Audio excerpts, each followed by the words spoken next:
So hello everyone, very good evening to all. Welcome to Physical Academy. फटाफट से video को like और share कर दीजिए और चैनल को सब्सक्राइब कर दीजिए। तो हम पढ़ रहे थे कार्बीन। जो भी नॉन सब्सक्राइबर्स है वो प्लीज प्लीज चैनल को सब्सक्राइब कर दे। और बहुत ही जबरदस्त एक टॉपिक कार्बीन लेके आए हम आप लोगों के लिए, जिसका आज लेक्चर नंबर 2 होने वाला है। लेक्चर नंबर 1 हमने लास्ट लिया था और उसमें जो है हम कार्बीन का जनरेशन पढ़ रहे थे। पहले हमने कार्बन का स्ट्रक्चर और कार्बन जो है वो उसकी स्टेबिलिटी और किस किस दो तरह के जो कार्बन होती है उनके बारे में हमने डिस्कस किया था। तो आज का जो लेक्चर होने वाला है बहुत जबरदस्त होने वाला है। जनरेशन ऑफ कार्बन को हम आगे पढ़ने वाले हैं।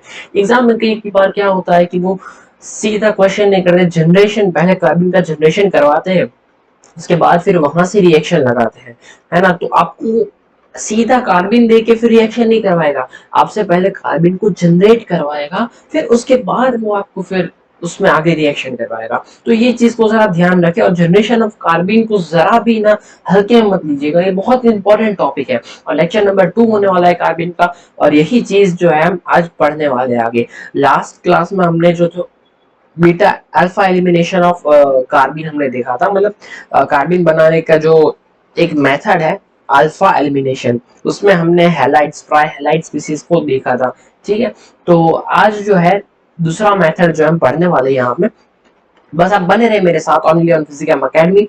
यहीं पे पूरा कार्बन आईआईटी जैम तक का पूरा कार्बन पढ़ाया जाएगा। ठीक है, तो आप ऐसे ही बने रहे मेरे साथ। चलिए देखते हैं।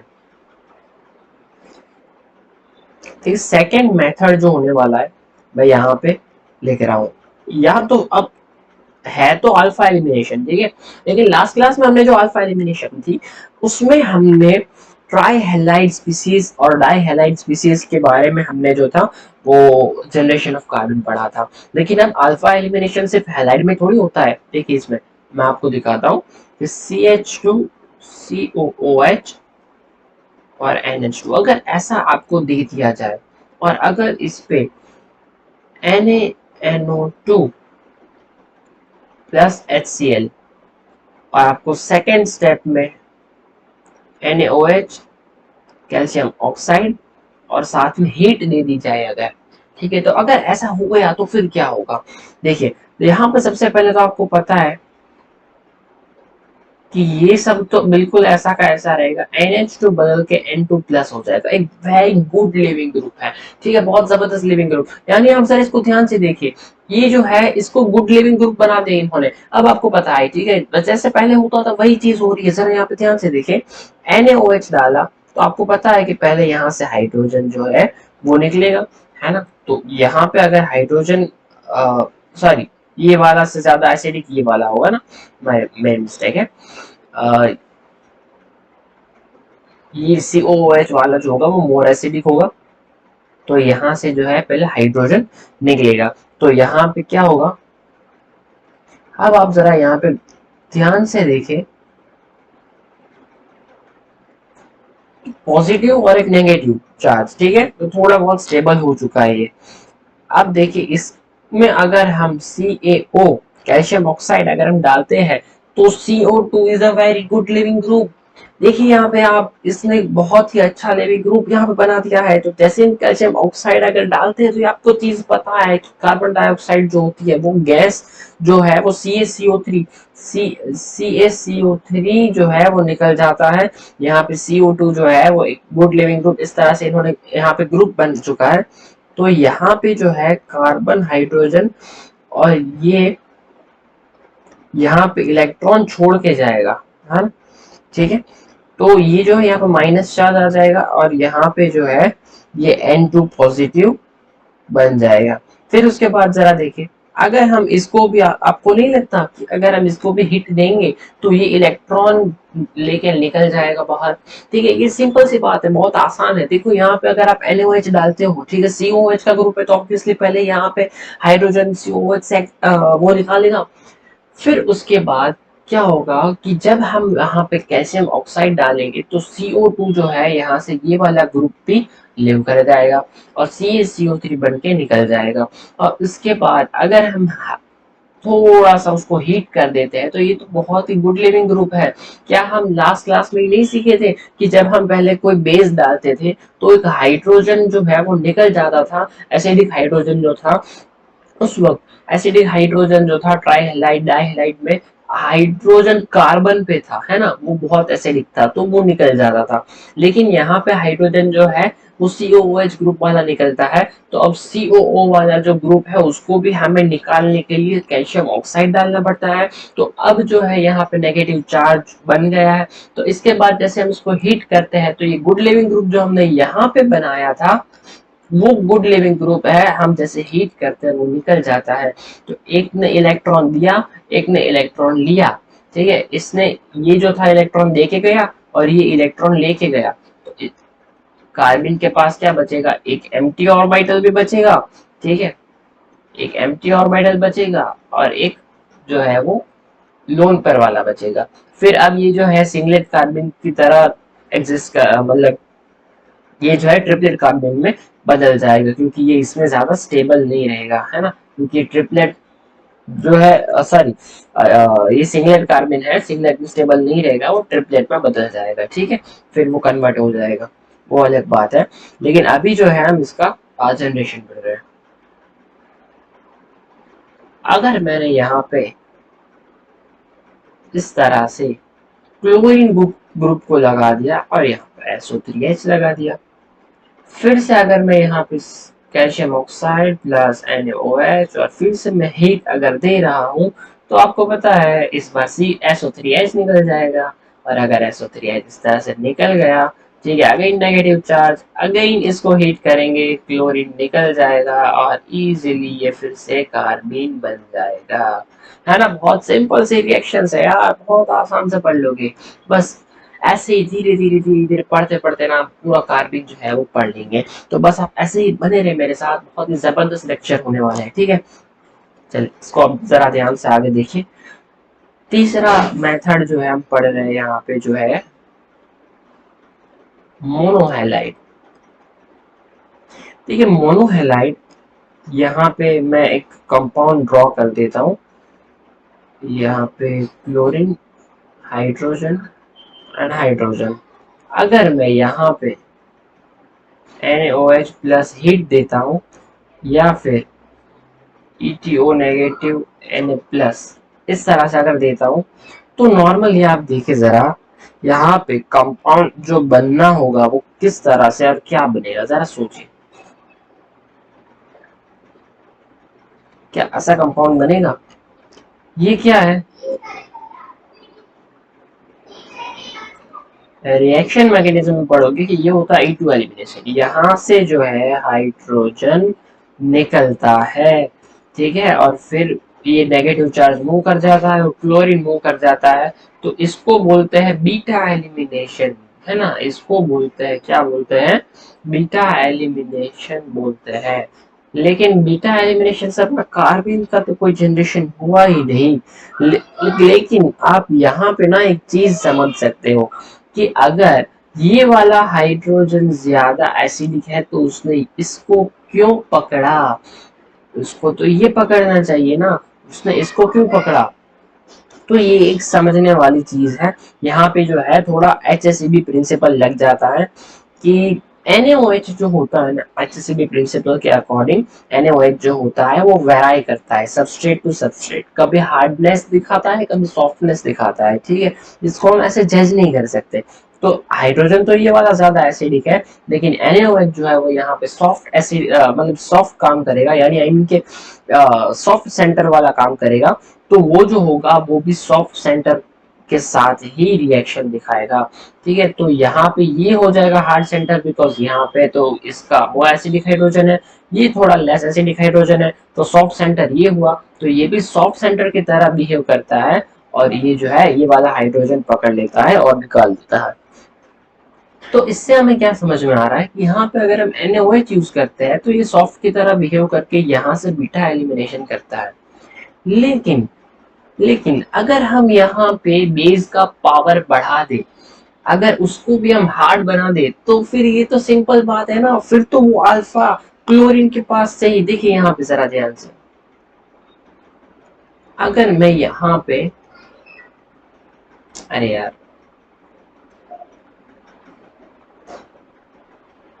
अगर मैं इसको ड्रॉ करता हूं,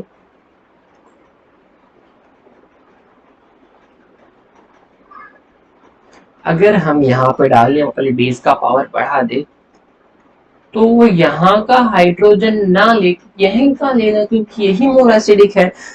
NaOH तो सॉफ्ट बेस की तरह बिहेव कर रहा था, इसलिए इसने सॉफ्ट सेंटर पे अटैक किया।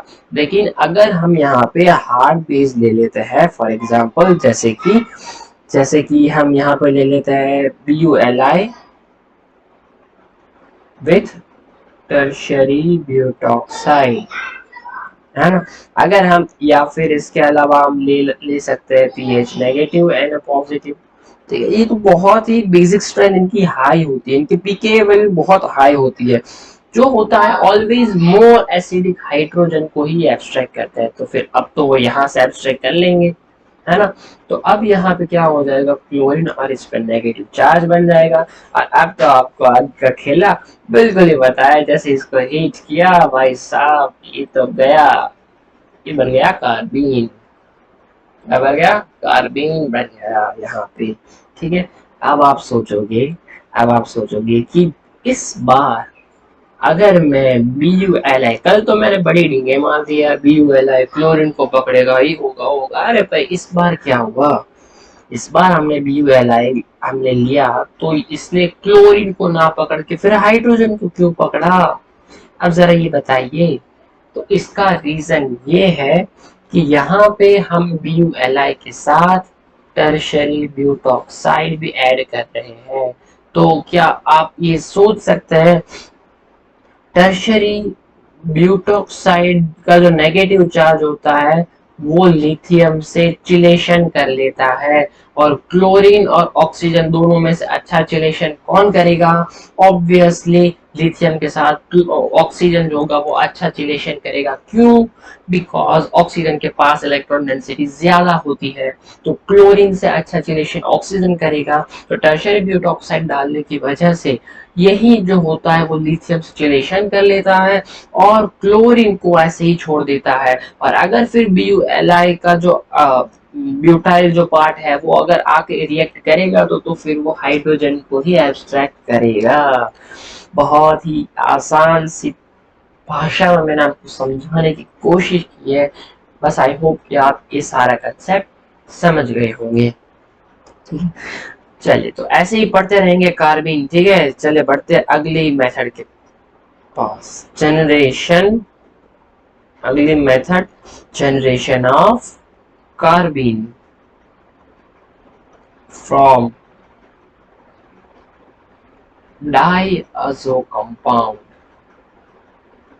ठीक है, इस बार अब हम जो है अल्फा एलिमिनेशन हमने कंप्लीट कर चुका है। ठीक है, वो इस तरह से जो था वो अल्फा एलिमिनेशन से हम कार्बीन जनरेट करा सकता था। अब जो है हम डाइअज़ो कंपाउंड से कार्बन का जनरेशन करते हैं। डाइअज़ो कंपाउंड पहले क्या होता है उसको पहले समझ लेते हैं। देखो, एक एक चीज ना मैं आपको बहुत अच्छे से समझाने की कोशिश करूंगा। ठीक है, तो आप बस ये ट्रस्ट रखना। और जनरली जो है इससे बाहर से क्वेश्चन आने की चांसेस बिल्कुल ही ना के बराबर है। तो बस आप बने रहे मेरे साथ, कार्बन पूरा एकदम कंप्लीट करेंगे और बहुत ही जबरदस्त तरीके से कंप्लीट करेंगे, बहुत ही बेस्ट कंटेंट से कंप्लीट करेंगे, है ना। तो बस ऐसे ही बने मेरे साथ। चलिए पढ़ते हैं आगे। P H N double bond and P H, अगर ऐसा कंपाउंड आपको दिया है तो इसको बोलते हैं अजो कंपाउंड। अगर आपको कुछ ऐसा कंपाउंड दे रखा है, इसको बोलते हैं डाइअज़ो कंपाउंड। और अगर यही मैं यहाँ पे आर, पीएच की जगह आर लिख दूं, तो ये वाला जो कंपाउंड होता है इसे भी कहते हैं डाइअज़ो कंपाउंड। यानी अब स्ट्रक्चर देख के आप समझ गए होंगे कि डाइअज़ो कंपाउंड जो होते हैं वो कैसे होते हैं। ठीक है, ये कौन से होते हैं? ये होते हैं अजो कंपाउंड, जिसके दोनों तरफ जो कुछ ना कुछ ग्रुप लगे हुए होते हैं, है ना। और ये जो होते हैं ये डाइअज़ो कंपाउंड होते हैं जो N2 जिनमें प्रेजेंट होता है, N2 पॉजिटिव। ठीक है। चलिए अब डायज़ो कंपाउंड से जो है हम कार्बिन का जनरेशन पढ़ने की कोशिश करते हैं। जरा इसको ध्यान से जरा देखिए, बहुत इंपॉर्टेंट टॉपिक है और इसको बहुत अच्छे से पढ़ाने की कोशिश करता हूँ। आप बस बने रहिए मेरे साथ और ध्यान से इसको देखिएगा कि डायज़ो कंपाउंड जो है ना, इसको देखिए जरा, ये तीन तरह से रिएक्ट कर सकता है, तीन तरह से बिहेव कर सकता है। पहला तो ये बेस की तरह भी बिहेव कर सकता है, दूसरा ये है कि ये न्यूक्लियोफाइल की भी तरह बिहेव कर सकता है, और तीसरा ये है कि ये इलेक्ट्रोफाइल की तरह भी, मतलब तहलका मचा देगा यार ये तो। देखिए आप जरा, बेस की तरह अगर ये रिएक्ट करता है तो किस तरह से करेगा। अगर मैं यहाँ पे डाल दूं डाइएज़ो कंपाउंड, ठीक है, तो यहाँ पे CH2 का जो नेगेटिव चार्ज है, ठीक है, यहाँ पे आप जरा ध्यान से देखिए इसको कि ये जो है सबसे पहले जो फास्टेस्ट रिएक्शन होती है वो होती है एसिड बेस रिएक्शन। तो ये अभी यहाँ पे कोई भी सब्स्टिट्यूशन रिएक्शन तो करने लायक है नहीं। सबसे पहले ये कर लेगा यहाँ से एसिडिक हाइड्रोजन को एब्स्ट्रैक्ट। कौन करेगा? CH2 पे नेगेटिव चार्ज है यार, CH2 पे जो है वो नेगेटिव चार्ज है, तो यहाँ पे ये कर लेगा इसको एब्स्ट्रैक्ट और O माइनस जनरेट कर देगा। प्लस क्या हो जाएगा? CH3N2 हो जाएगा। लेकिन अब N2 के पास तो अब भी पॉजिटिव चार्ज है और ऑक्सीजन के पास नेगेटिव चार्ज है। N2 एक बहुत ही अच्छा लिविंग ग्रुप है और यहाँ पे ऑक्सीजन जो है, आप देख सकते हैं यहाँ पे कि ऑक्सीजन जो है यहाँ से अटैक अगर कर दिया तो उसको हिंड्रेंस जो है वो नहीं आएंगे, बिकॉज CH3 ग्रुप लगा हुआ है ना। तो यहाँ पे RCOOCH3 और N2 जो होगा वो बाहर निकल जाएगा। तो इस तरह से इनकी रिएक्शन जो होती है वो यहाँ पे हो सकती है। सो आई होप आपको ये रिएक्शन जो है समझ में आ गई होगी। यानी यहाँ पे ये बेस की तरह काम करता है और हाइड्रोजन को एक्सट्रैक्ट कर लेता है। फिर उसके बाद जो है N2 एक गुड लिविंग ग्रुप है, तो ये फर्दर रिएक्शन करके एक एस्टर बना लेता है। ठीक है, चलिए अब थोड़ा सा और आगे बढ़ते हैं, न्यूक्लियोफाइल की तरफ जाते हैं। अगर यहाँ पे मैंने फिनॉल ले लिया, इसके साथ अगर मैं डाइएज़ो कंपाउंड ऐड कर देता हूँ तो ऑब्वियस है कि ये जो है इस तरह से रिएक्ट करेगा। क्योंकि देखिए ना आप यहाँ पे CH2 पे नेगेटिव चार्ज है, बेस इलेक्ट्रॉन डेंसिटी कौन दे रहा है? CH2 दे रहा है, तो वो हाइड्रोजन लेके CH3 न्यूट्रल बन जाएगा, बाजू में N2 जो है वो प्लस चार्ज। ठीक है, तो ये जो है एक बहुत ही अच्छा लिविंग ग्रुप है। अब ये यहाँ पे फिर से अटैक करेगा, अभी ठहरिएगा थोड़ा। तो इस तरह से जो है ये कर लेता है। But if we take less acidic substrate then phenol, अगर हम फिनॉल से लेस एसिडिक सबस्ट्रेट अगर हम लेते हैं, तो जरा देखिए यहाँ पे अगर हमने ये ले लिया तो क्या यहाँ पे रिएक्शन होगी?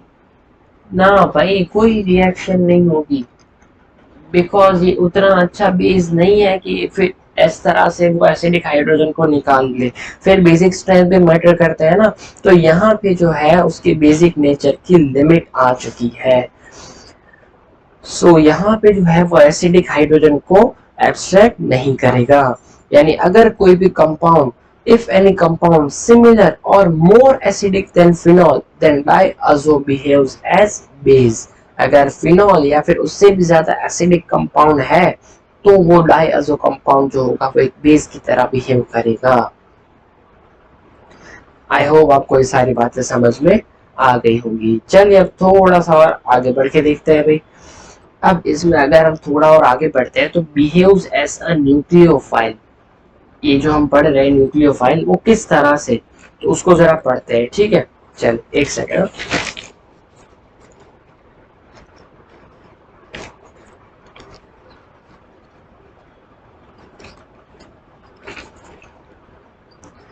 चलिए अब ये न्यूक्लियोफाइल की तरह कैसे बिहेव करेगा तो इसको जरा समझते हैं। अगर मैं कोई ऐसा कंपाउंड ले लूं यहाँ पे ना, ठीक है, तो ये हाइड्रोजन जो होता है वो लेस एसिडिक होता है देन फिनॉल, ठीक है, उसके कंपैरिजन में लेस एसिडिक होता है। तो यहाँ पे अगर मैंने CH2N2 डाल भी दिया तो ये बेस की तरह तो बिहेव नहीं करेगा।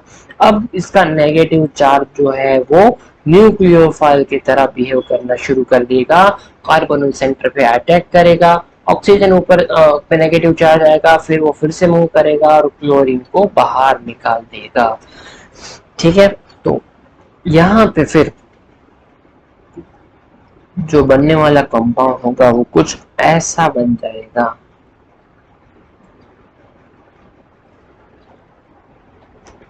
ठीक है, बनने वाला कंपाउंड जो है कुछ ऐसा बन जाएगा। इसके ऊपर ये एक हाइड्रोजन, ये एक हाइड्रोजन, ठीक है।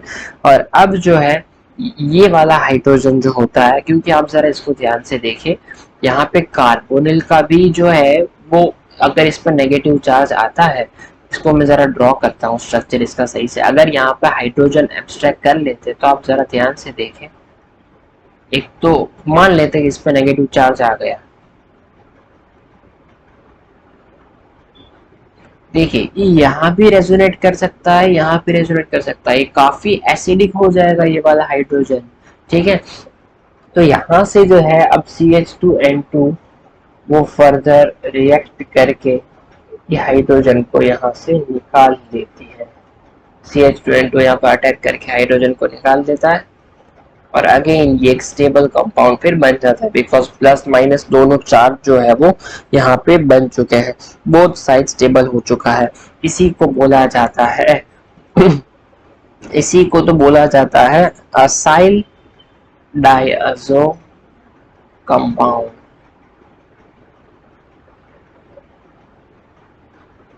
है ना, ठीक है। तो इसी को बोला जाता है acyl diazo compound. Acyl chloride, acyl anhydride, both जो है वो मोर इलेक्ट्रोफाइल है, मतलब इलेक्ट्रोफिलिसिटी ज्यादा है, तो इस इनमें जो है अटैक हो जाएगा, ठीक है। लेकिन अगर हम यहाँ पे इस तरह से कीटोन ले ले और न्यूक्लियोफाइल को यहाँ पे ऐड करें तो अब जो होगा वो रिएक्शन नहीं होगा, बिकॉज अब इलेक्ट्रोफिलिसिटी जो होती है वो काफी डिक्रीज कर गई है, ठीक है। तो अब जो है वो रिएक्शन नहीं होने वाला। लेकिन लेकिन लेकिन अब कहानी में थोड़ा ट्विस्ट भी सुन लीजिए। अगर हम यहाँ पे इस तरह से चाहे कीटोन ले या फिर चाहे एल्डिहाइड ले ले, ठीक है, यहाँ पे अगर हम इसको CH2N2 के साथ अगर हम किसी भी थर्ड पार्टी का सहारा ले, यानी अगर मैं यहाँ पे बहुत ही उम्दा ये ल्यूइस एसिड है, अगर मैं यहाँ पे इसको डाल देता हूँ तो ऑक्सीजन जो है ना, ऑक्सीजन जो है वो चिलेशन करने लग जाता है और इस पे डेल पॉजिटिव चार्ज बढ़ने लगता है। तो इसकी वजह से वो यहाँ पे इलेक्ट्रॉन को और भी खींचेगा ऊपर की तरफ, तो यहाँ पे जो है डेल पॉजिटिव चार्ज काफी बढ़ने लगता है। और अगर इलेक्ट्रोफिलिसिटी बढ़ी तो ये जो अटैक है, सॉरी हाँ इसको जरा इरेज कर देता हूँ, तो ये वाला जो अटैक है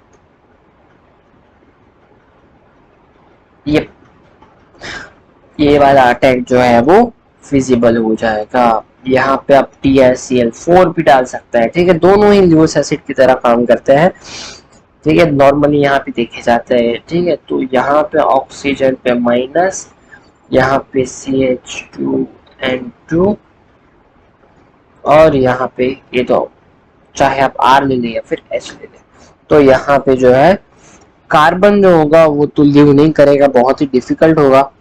और जो नेगेटिव चार्ज जो है, now is negative charge of CH2 do not resonate with N2 या फिर कोई भी बेस्ट लिविंग ग्रुप, ठीक है।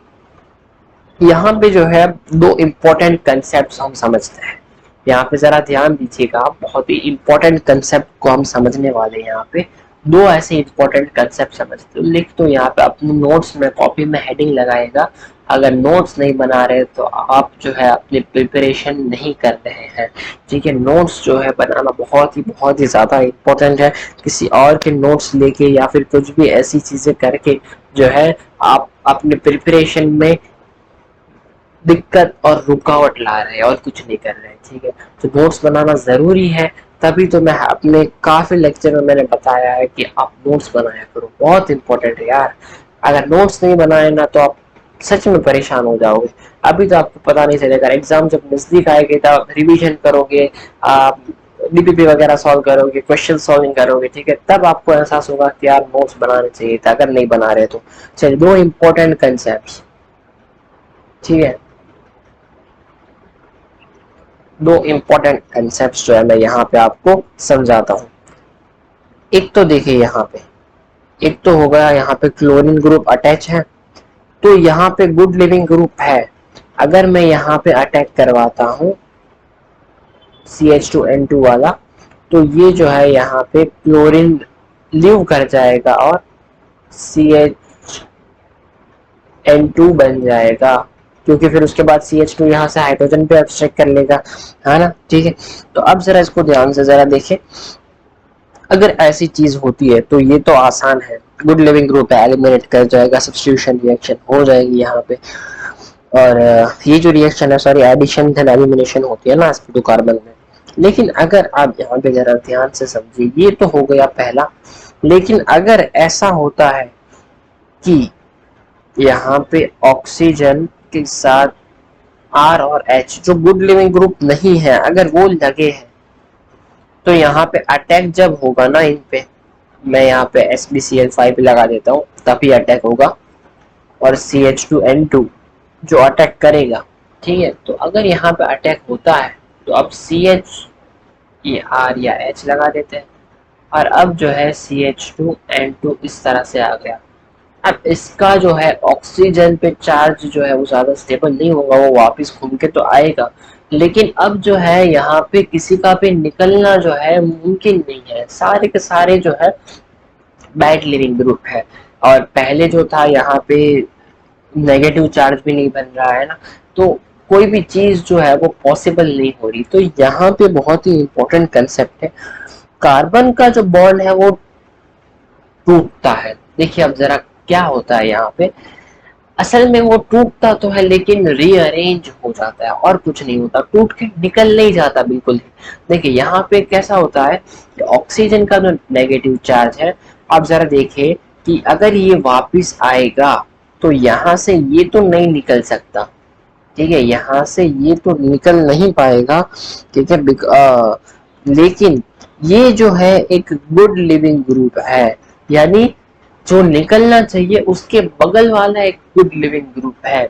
तो यहाँ से क्या कर जाएगा, जैसे ही ये बैक आएगा तो ये जो है कार्बन यहाँ से बॉन्ड टूट के यहाँ पे सीधा अटैक कर जाएगा, और ये जैसे ही यहाँ पे अटैक करता है ये गुड लिविंग ग्रुप है और यहाँ से ये निकल के अलग हो जाता है, ठीक है। तो आई होप आपको ये समझ में आ गया होगा। तो ये यहाँ पे रिएक्शन फिर कुछ ऐसी हो जाती है कि R या फिर H को मैं यहाँ पे लिख देता हूँ, ये डबल बॉन्ड आ गया, ये CH2 आ गया और N2 निकल के यहाँ पे ये शिफ्ट हो गया, तो ये इस तरह से आ चुका है। तो इस तरह का जो रिएक्शन जो होता है वो यहाँ पे देखने को हमें मिल सकता है। यहाँ या फिर कहीं भी एडिशन रिएक्शन में अगर बगल से भी बगल वाला गुड लिविंग ग्रुप है तो इस तरह से पूरा रिएक्शन जो होता है वो रीअरेंजमेंट में चला सकता है और एक अच्छा रिएक्शन जो है वो हो जाता है, यहाँ पे फिजिबल हो जाता है। तो यहाँ पे आप सोचोगे कि कौन माइग्रेट करेगा, तो माइग्रेटरी एप्टीट्यूड में आपको यहाँ पे लिखा देता हूँ। माइग्रेटरी एप्टीट्यूड माने कि साइड में जो लगा हुआ है ना, ये दो ग्रुप्स जो यहाँ पे लगे हुए हैं उनमें से कौन जो है वो माइग्रेट कर जाएगा, यानी कौन आके यहाँ से यहाँ पे N2 को धक्का देगा। जैसे कि यहाँ पे मैंने एग्जांपल में तो दिखा दिया है यहाँ से, ठीक है, लेकिन उसका एक एप्टीट्यूड होता है, यानी कि एक ऑर्डर है जो पहले कौन वहाँ वो ग्रुप जो है वहां से माइग्रेट करेगा, ठीक है। तो हाइड्रोजन होगा तो हाइड्रोजन की मैग्नेटाइट एप्टीट्यूड सबसे ज्यादा है, फिर अराइल ग्रुप, फिर टर्शियरी, सेकेंडरी और प्राइमरी अल्काइल ग्रुप। ठीक है, और फिर जो है सिंगल जो भी अल्काइल ग्रुप रहा हो वो। तो ये हो गया उसका माइग्रेटरी एप्टीट्यूड। बहुत ही इंपॉर्टेंट एक क्वेश्चन मैं आपको करा देता हूँ, उसको जरा आसानी से ध्यान से सॉल्व करने की कोशिश कीजिएगा। ठीक है, चलिए।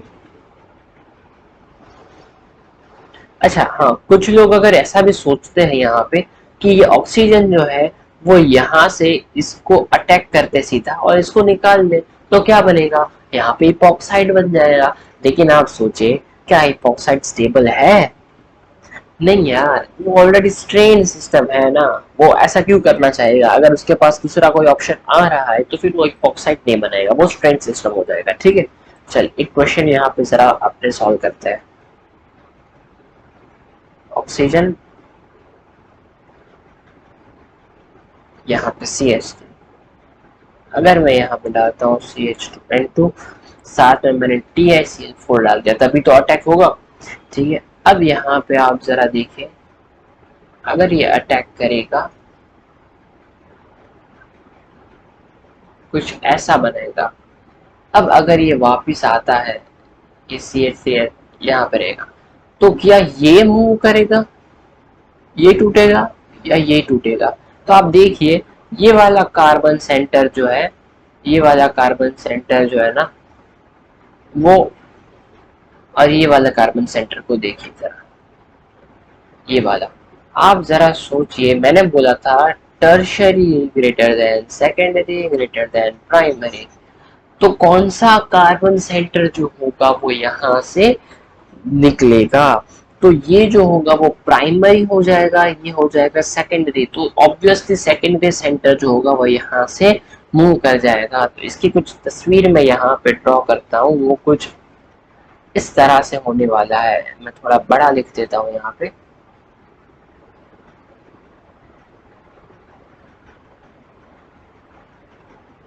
यहाँ पे ये वाला जैसे ही ये वापस आता है, यहाँ से ये निकल के सीधा इस पे अटैक करेगा और ये जो होगा वो निकल जाएगा। तो यहाँ पे हमें एक कार्बन रिंग में और बढ़ गया, तो यहाँ पे जो है हमें 7 मेंबर रिंग देखने को मिल जाएगी। ठीक है, यहाँ पे बनने वाला कंपाउंड कुछ इस तरह से होता है। इसको आप नंबरिंग भी कर सकते हैं, 1 2 3 4, तो आपको ड्रॉ करने में आसानी हो जाएगी। 6 और 7, 1 2 3 4 5 6 7, 7 पे क्या आ रहा है? 7 पे है CH, 7 पे कुछ भी नहीं है ना, 7 पे कुछ भी नहीं है, 7th कार्बन पे कुछ भी नहीं है, कोई भी सब्स्टिट्यूएंट नहीं है, वो तो अटैक करेगा, वो निकल जाएगा CH2 वाला। जरा देखिए, छठे कार्बन पे वेज पे CH3 ग्रुप लगा है और पहले कार्बन पे कार्बोनिल ग्रुप लगा है। एक बात यहाँ पे समझ लेना, ये माइग्रेटरी एप्टीट्यूड, माइग्रेशन जो करेगा, stereo will not be change. ठीक है, जरा इसको ध्यान से समझ लेना कि माइग्रेट जब वो करेगा, स्टीरियो केमिस्ट्री जो होगी वो अनअफेक्टेड रहेगी, चेंज नहीं होगी, रिमेन्स रिटेन्ड। जो स्टीरियो केमिस्ट्री है वो रिटेन रहने वाली है। ठीक है, तो आई होप आपको ये सारी बातें समझ में आ गई होंगी। एक शॉर्टकट वाली बात जरा सीख लेते हैं। आप ये पूरा हम जो है वो रिएक्शन जो सीख चुके, थोड़ा सा शॉर्टकट देख लेते हैं कि आसानी कहाँ होगी, है ना। हम अगर एग्जाम में अगर पूछ लिया जाए तो हम इजीली फटाफट से को सॉल्व कर ले। देखिए CH2N2 अगर गिवन है, एक तो है A बॉन्ड और एक तो है B बॉन्ड, तो आने वाला जो ग्रुप है वो CH2 है। जो मोर सब्स्टिट्यूटेड है ना, वो वाला, ये वाला बॉन्ड मोर सब्स्टिट्यूटेड है, इसको तोड़ो और इसके बीच में जो भी ग्रुप आ रहा है ना इसको इंसर्ट कर दो, बस तो फिर हो गया हमारा। इन दोनों के बीच में हमने CH2 को इंसर्ट कर दिया, बस यही बनेगा आपका आंसर। आप चाहे तो इसको सॉल्व करके देख ले, यानी आप चाहे तो पूरा रिएक्शन ड्रॉ करके देख ले, ये जो है एक शॉर्टकट ट्रिक मैंने आपको बताई है। एक क्वेश्चन और करते हैं शॉर्टकट ट्रिक पे, ठीक है। जरा देखिए यहाँ पे,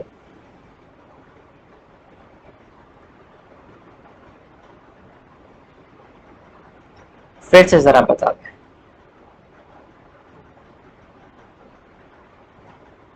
आने वाला ग्रुप CH2 है और मोर सब्स्टिट्यूटेड ये टर्शियरी है, ये सेकेंडरी है, तो टूटेगा तो यही।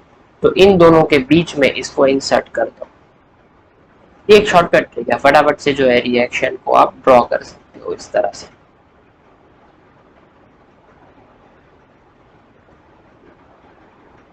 7 नंबर रिंग, ठीक है। कुछ ऐसा बच जाएगा। चलिए आप चाहे तो रिएक्शन करके देख ले, बनेगा तो कुछ इसी तरह से, ठीक है। आई होप आपको ये सारी बातें समझ में आ गई होगी। आज की क्लास जो है हम यहीं पे समाप्त करते हैं, देख लेते हैं, ठीक है। ऑलरेडी बस समथिंग 35 मिनट्स का तो लेक्चर हो चुका है। 40 मिनट्स बहुत ज़्यादा नहीं पढ़ेंगे, रोज़ रोज़ थोड़ा थोड़ा पढ़ेंगे, ठीक है, लेकिन बहुत ही अच्छे से पढ़ेंगे, बहुत ही बढ़िया तरीके से पढ़ेंगे। चलिए एक काम करते हैं, थोड़ा सा डायज़ो कंपाउंड भी आज जो है वो कर ही लेते हैं, ठीक है। तो फिर इसके बाद क्या है कि आप चाहे तो रिएक्शंस ऑफ कार्बीन जो है हम आगे शुरू करते हैं। तो चलिए एक टॉपिक और पढ़ लेते हैं। 30 to 40 मिनट्स का अराउंड रहता है, तो आई होप आप जो है लेक्चर को अच्छे से ग्रास्प कर पाओगे। चलिए डायज़ो कंपाउंड अगर जो है ये इलेक्ट्रोफाइल की तरह रिएक्ट करता है, बिहेव करता है, तो क्या होगा देखिए जरा यहाँ पे। ये जो है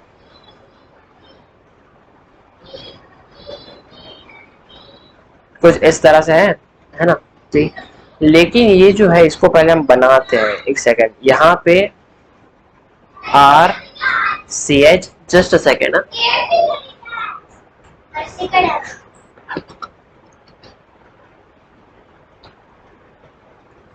तो यहाँ पे जो है RCH और double bond N, double bond N. अगर हम इसको एक सेकेंड, ये ट्रिपल ट्रिपल बॉन्ड बन रहा है ना, और अरे हाँ यार सॉरी, मैंने यहाँ पे गलती कर दी ना कुछ, 1 2 3 4, अरे यार सॉरी सॉरी, ज्यादा ही हाइड्रोजन ज्यादा दे दिए इसको, सीधा बेस बना दिया, इसको बेस बना कर रिएक्ट करा दिया, तो ऐसा होता है ना, ठीक है। तो इसको हम ऐसे भी लिख सकते हैं, ये अगर नाइट रेजोनेट करेगा तो ये जो होगा बनने वाला कंपाउंड जो है वो इस तरह से बन जाएगा, है ना, ठीक है। तो अगर हम यहाँ पे इसको हीट और लाइट देते, ये दोनों रेजोनेटिंग स्ट्रक्चर है, ठीक है। अगर हम इसको यहाँ पे हीट और लाइट दे देते हैं तो ये वाला जो नेगेटिव चार्ज है फिर से हम मूव करता है, और ये वापस अपने रेजोनेटिंग स्ट्रक्चर जो है, ये रेजोनेटिंग स्ट्रक्चर ये तो आपस में बनते रहते हैं, है ना।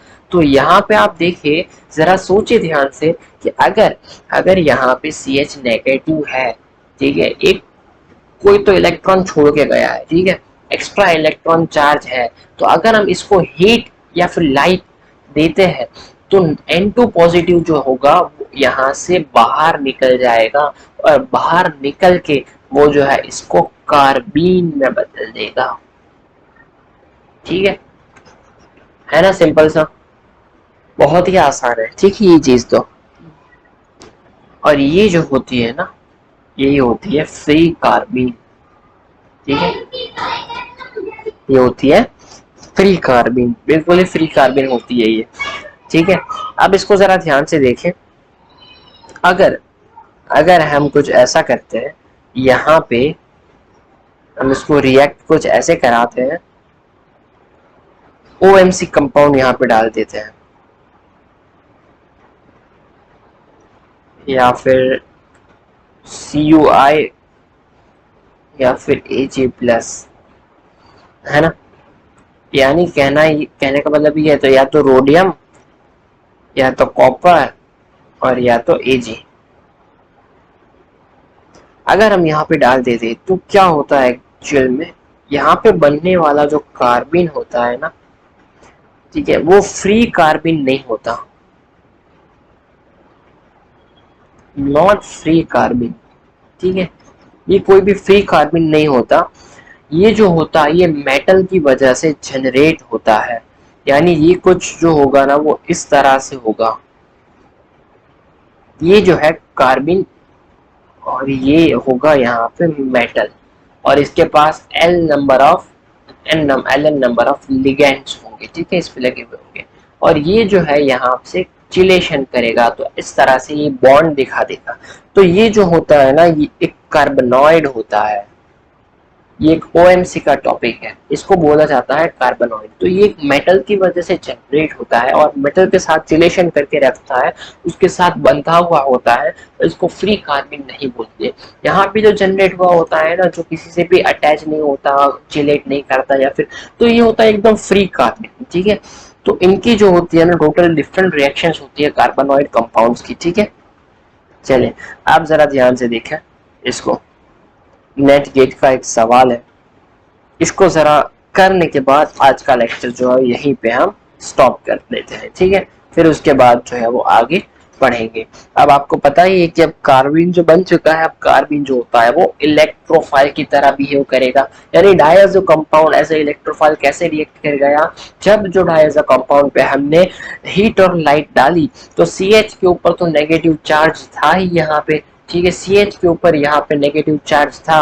अब जो कमी किसकी थी, ठीक है, इसके पास इलेक्ट्रॉन डेंसिटी बहुत ज्यादा थी, जैसे इसको हीट और लाइट दिया तो ये अपना बॉन्ड तोड़ के, और ये वैसे भी गुड लिविंग ग्रुप है, ठीक है, गुड लिविंग ग्रुप पर यहाँ से ये N2 बन के फिजिबल, बहुत हाईली एक्सोथर्मिक यानी बहुत ही फिजिबल रिएक्शन होता है, बिकॉज N2 जो है यहाँ पे एंट्रोपिकली फेवर्ड रिएक्शन होता है, ठीक है।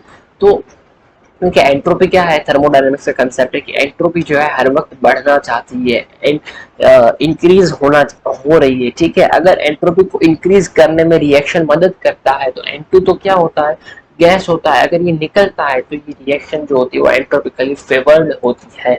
इस वजह से जो है यहाँ पे ये N2 निकल जाता है, और अब एक नेगेटिव था और ये तो जो N2 जो होगा वो इलेक्ट्रॉन लेके निकलेगा, तो यानी एक तो उसके पास लोन पेयर बन जाएगा और एक हो जाएगा एम्प्टी ऑर्बिटल, तो ये बन जाएगा हमारा कार्बीन, ठीक है, जो एक इलेक्ट्रोफाइल की तरह बिहेव करता है। दो तरह से देख लिया, एक तो बना लिया हमने फ्री कार्बन और एक बना लिया हमने कार्बोनॉइड, ठीक है। तो अब जरा एक नेट गेट का एक सवाल करते हैं, फिर आज का लेक्चर को एक स्टॉप करते हैं, फिर आगे के लेक्चर में, थर्ड लेक्चर, कल के लेक्चर में जो है हम आगे की कार्बन वाली बातें पढ़ेंगे, कार्बन की रिएक्शंस पढ़ेंगे, पाइन सेशन, सिग्माइन सेशन देखेंगे, सब कुछ पढ़ेंगे, बस आप बने रहिए हमारे साथ, ठीक है। चलिए देखें जरा यहाँ पे सवाल, सवाल की दुनिया, एक सवाल लिख देता हूँ, सवाल तो नहीं कह सकता, एक कंसेप्ट ही ले लो इसको जरा, नेट गेट और TI के लिए, ठीक है, जो भी नेट की तैयारी कर रहे हैं, जो भी गेट की तैयारी कर रहे हैं, ठीक है, और जो TI की तैयारी कर रहे हैं उनके लिए कंसेप्ट कह सकते हैं। अगर आप, अगर जो है यहाँ पे इस तरह से दे दिया जाए, ठीक है, ये कंसेप्ट मैं आपको पढ़ा देता हूँ, जैम वाले हैं वो यहाँ पे अब लीव कर सकते हैं, उनसे मिलेंगे अगली क्लास में, अगर देखना चाहते हैं तो देख सकते हैं। लेकिन ये जो है ये जो रिएक्शन, ये जो कंसेप्ट है, ठीक है, नेट की तो TI के लिए ज्यादा है, जैम में ऐसे क्वेश्चन आने की संभावना बहुत बहुत कम है ना, ठीक है। चलिए इसको जरा देख ले, अगर आपको ऐसा कंपाउंड दे दिया जाए और इसकी pH जो है वो 3 से लेके 4 तक की मेंटेन कर दी जाए, सेकेंड स्टेप में अगर बेस डाल दिया जाए तो क्या होगा, जरा देखिए क्या होगा, वही होगा जो मंजूर खुदा होगा। चलिए देखें आगे रिएक्शन किस तरह से चलेगी, कैसे रिएक्शन होगी। अब आपको एक चीज पता है कि अगर हम ऐसा कुछ कंपाउंड डालते हैं, ठीक है, तो ये जो होगा वो कार्बोनिल के साथ कुछ ऐसे रिएक्ट कर जाता है कि बनने वाला जो होता है वो ऐसा हो जाता है प्रोडक्ट, है ना, ठीक है। यहाँ से NH है, ये तो सिंपल सी रिएक्शन है, ठीक है, ये तो आप समझते हैं। यहाँ से जो होगा वो अटैच करेगा, ये एक पूरा रिएक्शन में नहीं करा रहा हूँ, मतलब सिंपल सा है, आप समझ सकते हैं ना। जब ये रिएक्ट करेगा pH 3 to 4 के बीच में एसिडिटी प्रोवाइड कर रहा है, ठीक है, तो ये जो होगा वो कार्बन को रिप्लेस करके कुछ ऐसा प्रोडक्ट बन जाएगा। अब जरा देखिए यहाँ पे, अगर हमने जो भी यहाँ पे बेस डाला हुआ है, मान लीजिए कि हमने बेस डाला है ET3N, ठीक है, तो अब ये बेस क्या करेगा, ये हाइड्रोजन इसको ये यहाँ से एब्स्ट्रैक्ट करेगा, ठीक है। तो ये यहाँ पे जो होगा वो इस तरह से बन जाएगा SO2PH। यहाँ पे जो है ये भी लोन पेयर है, यहाँ पे भी लोन पेयर आ गया।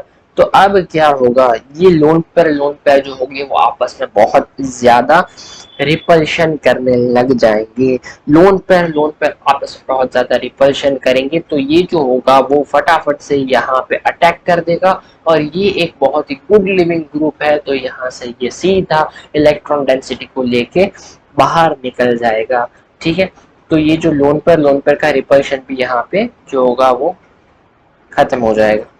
इसको जरा देखें, तो ये जो बनने वाला प्रोडक्ट होगा ना वो यहाँ से कुछ ऐसा होने वाला है। जरा ध्यान से देखें इसको, ये एन था, इलेक्ट्रॉन डेंसिटी डोनेट किया, ये एन हो गया, ठीक है। और अब क्या आप ये समझ पा रहे हैं, अब SO2PH तो जैसे इसने अटैक किया ये यहाँ से सीधा ये ऐसे करके निकल जाएगा, ठीक है। तो क्या आप इस छोटी सी बात समझ पा रहे हैं कि क्या आपको ये डायज़ो कंपाउंड लग रहा है, क्या ये आपको डायज़ो कंपाउंड नजर में आ रहा है? इसको अगर आप माइग्रेट कर दो, मतलब रेजोनेट कर दो, तो यहाँ पे जो बनने वाला होगा कुछ ऐसा कंपाउंड बन जाएगा,